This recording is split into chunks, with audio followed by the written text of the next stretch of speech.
start the session. Case commentary, understanding and writing effectively. So first of all, what is a case commentary? It is basically a detailed analysis and critical evaluation of a legal case. Okay, then its purpose is to understand the case, identify its legal significance and analyze its impact on law and society. So this is your basis of what is all about case commentary and why it is required. And every law student must know how to write a case commentary. Okay, so why it matters, why you all should learn about how to write a case commentary. Basically, it improves your legal reasoning and analytical skills, which is very much required in the legal field. It deepens understanding of statutes and case laws, and basically from the case laws only we understand the statutes better. And for that purpose, you should understand how to write a case or understand a case, how to read a case. So this is why it is important. Then it adds value to your legal writing portfolio. Builds research and citation practice. So your researching skills and citation practice you can do by just reading a case and writing its commentary. Okay, then the structure of a case commentary. So these are the basic structure of the commentary that you all have to follow throughout your task 3. So first of all, there should be a case, your case title plus citation, then the court and bench details, date of the judgment, facts of the case, the issues that were raised in the case, arguments by both the parties, then the judgment, what was held in the case, then the reasoning, what was the ratio decidendi, what was the court's reasoning behind giving that particular judgment, and then the critical analysis. Critical analysis is the most important part of your case commentary, because here you have to point out what you have understood from your entire case. You have to analyze whether the judgment was correct according to you or not. What should else be given in the judgment, and then the conclusion. Okay. Now, what are the case facts? Before that, case facts, the other things that are already present in the case.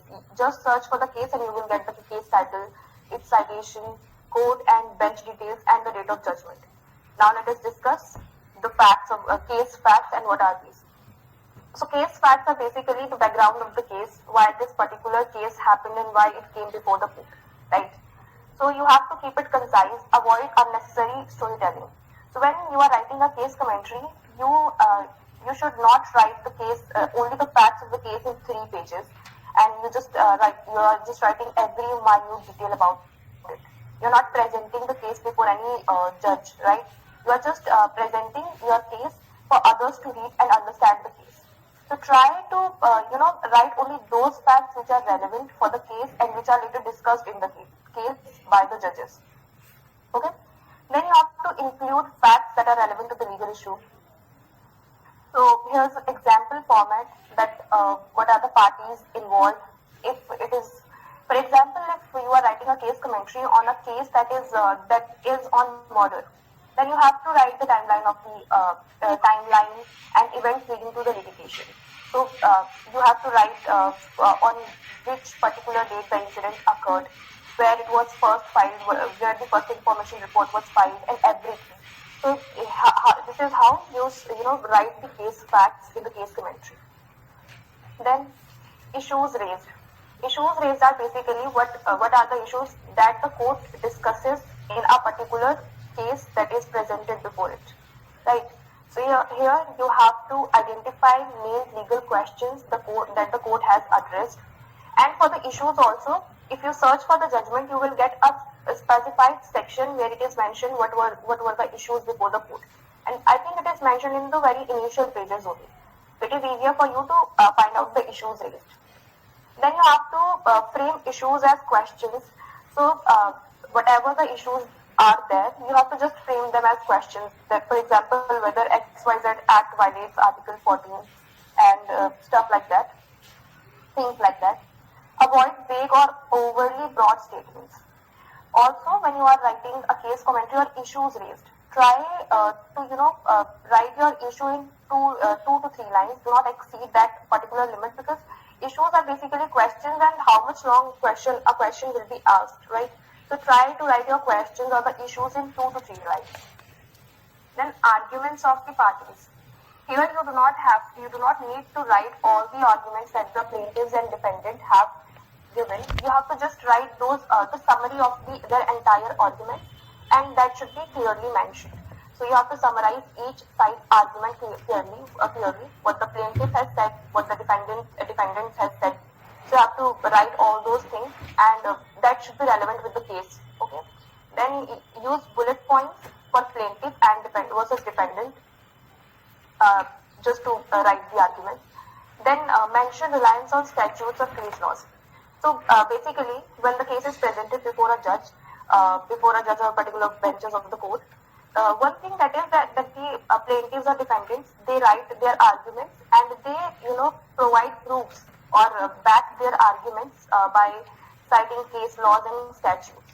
So while you are mentioning the arguments of parties, you also have to mention those statutes or case laws that these plaintiffs and defendants have mentioned or backed their arguments on. So they serve a strong basis about their arguments. So you have to mention the statutes and case laws, and this is very important. Then judgment and reasoning. After writing the facts and the issues raised and the summaries of the arguments raised by both the parties, the most important thing comes is judgment and reasoning.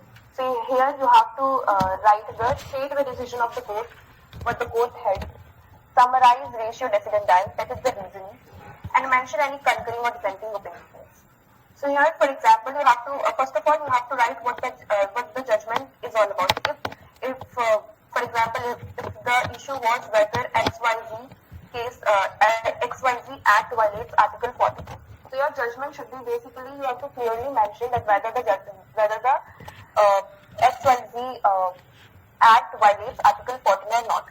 So this is how concise you should be in your judgments, and you have to summarize it by reading the case again and again. Then you have to summarize ratio decidendi, and this is the most important thing. And even if you are not writing a case commentary, when you are reading a case or a judgment, ratio decidendi serves the most important part of it, and just by understanding the reasoning behind application of the law in the particular case, you understand the entire not entirely, but the application of the statutes, its interpretation, and which is a very important part of reading a judgment and summarizing it. So ratio decidendi. So here's a tip for you all. When you are starting with your case commentary task, start with understanding the summary of the case along with the ratio decidendi. You can use the free resources that are present, the sources that cite cases. For example, I have used Indian Kanun a lot, and there they have mentioned a lot of sections where you can just select that particular part. For example, if you want the ratio, select, and it will be only in entire judgment you will only get the ratio of the judgment. So just read that, and you will get a better conceptual understanding of the statute and its application. Okay.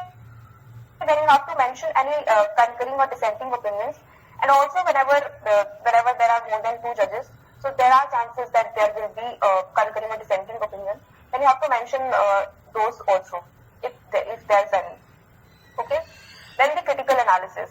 And for your task 3, this is the most important part, the critical analysis of your judgment, whatever you have read through and written. So was the judgment legally sound? For example, I'm not going to name the judgments, but there are certain judgments, certain statements that are made during the judgments that are very absurd, and they, we cannot just digest the fact that someone has given such kind of absurd statements. So if you are writing a case about, I'm so sorry, I'm not able to recall any of the cases, but there are many controversial cases. So you can just mention whether was the judgment legally sound or not, as per you, and you have to add your views. Okay. Then could there have been an alternative interpretation?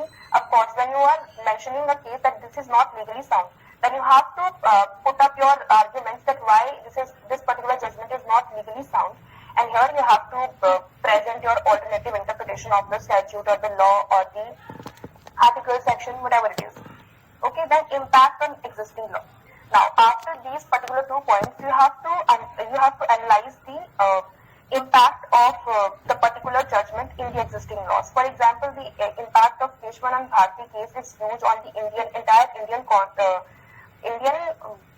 I think cases and everything, the law making process, everything. It has like a huge significance. So we have to mention the impact on existing laws. For example, there are many recent laws which have significantly impacted the laws. For example, for Constitution, there are many important landmark judgments. So we have to write what is the impact of this judgment in the existing laws. Then relevance in present day context. Of course, when you are writing a case judgment, you have to, at least in 2 lines, you have to mention what is the relevance of this particular case in the present day context. So if you are taking a landmark judgment and even a normal judgment also, so you have to mention its relevance. Then the conclusion. In the conclusion, you have to recap the importance of the case, summarize your personal opinion, whatever you have mentioned in your critical analysis, summarize that and with a statement on its future relevance.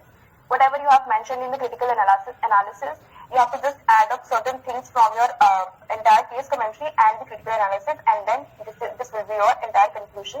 Also, always write 2 to 3 lines about your personal insights, what you have learned. Yeah. Then for tips for writing. So you have to be concise, logical, and objective. So for that purpose, you have to go through the entire case law. Just start by one part at a time, and it will become very easier for you to write concise, logical, and objective. Then use proper legal citations. Yes, if you are mentioning any of the case or statutes, do cite it. And for the citation methods, you can refer to those you have used in your article writing, and stick to that legal citation throughout your case commentary. Avoid plagiarism. So if you are taking any of the cases, you will get the summaries in the internet. So I will suggest you all to not just blatantly copy paste it. Try to write in your own words. It is a way to understand and learn things, and it is better for you all. Then maintain professional tone and structure. Structure we have discussed earlier also, and posted in the group itself. So this is it for the session from my side. Now, if you have any kind of questions, please ask.